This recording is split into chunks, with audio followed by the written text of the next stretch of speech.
Bill Gates बचपन से ही एक शर्मीले इंसान थे। उन्हें बुक्स पढ़ने का बहुत शौक था। वो घंटों अपने कमरे में बैठ के बुक्स पढ़ते रहते थे।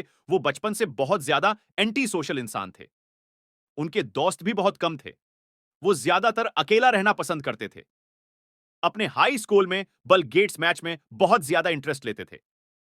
यहां तक कि वो दूसरों को मैच समझाते भी थे और मैथ की फील्ड में ही आगे जाना चाहते थे। पर तब उनके एक दोस्त ने उनको कन्विंस किया, उनको मनाया कि वो मीत की बजाय कंप्यूटर प्रोग्रामों को आगे लेके जाएं। बिल गेट्स ने अपने दोस्त की एडवाइस को फौरा कबूल कर लिया और 13 साल की उम्र में बिल गेट्स ने पहला कंप्यूटर प्रोग्राम बना डाला। और उनके पेरेंट्स खुश न थे, क्योंकि उनके पेरेंट्स चाहते थे कि बिल गेट लॉ की फील्ड को लेके आगे जाएं। इसीलिए उन्होंने सिर्फ अपने पेरेंट्स को खुश करने के लिए आगे लॉ में एडमिशन ले लिया, लेकिन वो अपना बहुत सा टाइम फिर भी कंप्यूटर प्रोग्रामिंग में ही गुजारते थे। उसकी वजह यह थी कि उनको कोडिंग करने में मजा आता था, लेकिन लॉ में उनको बिल्कुल भी नहीं था। तब उन्होंने एक बहुत बड़ा फैसला लिया और यूनिवर्सिटी को ड्रॉप कर दिया।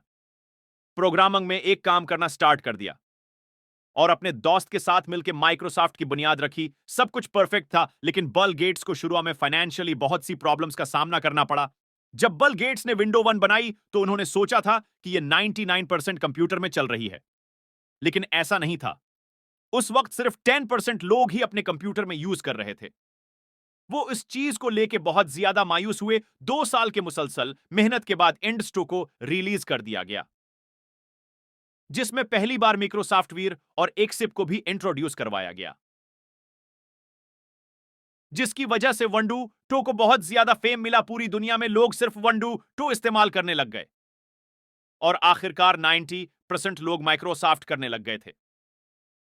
बिल गेट्स 31 साल की उम्र में ही बिलियनेयर बन गए थे और 8 साल पहले उनको दुनिया का अमीर तरीन इंसान कहा गया था। उन्होंने $45 बिलियन सिर्फ डोनेशन में दिए हैं। बिल गेट्स को दुनिया का सबसे ज्यादा कामयाब इंसान माना जाता है और ऐसी बहुत सी बातें हैं जो हम बिल गेट्स की जिंदगी से सीख सकते हैं। मैं ऐसा बिल्कुल नहीं कह रहा कि आप भी अपने कॉलेज को ड्रॉप आउट करो और आगे जाके बिल गेट्स बनो, बल्कि अपनी जिंदगी में वो करो जो आपका पैशन है, जिसको लेके किसी भी तरह की प्रॉब्लम्स का सामना करने के लिए आप में हिम्मत हो। चाहे वो एक छोटा सा बिजनेस हो, एक नई लैंग्वेज सीखनी हो, घर से कोई काम स्टार्ट करना हो, किसी भी तरह का कोई रिकॉर्ड कायम करना हो या कुछ भी करना हो। बस खुद पर बिलीव रखो और कभी भी नाकामी से मायूस होते हुए गिव अप मत करो।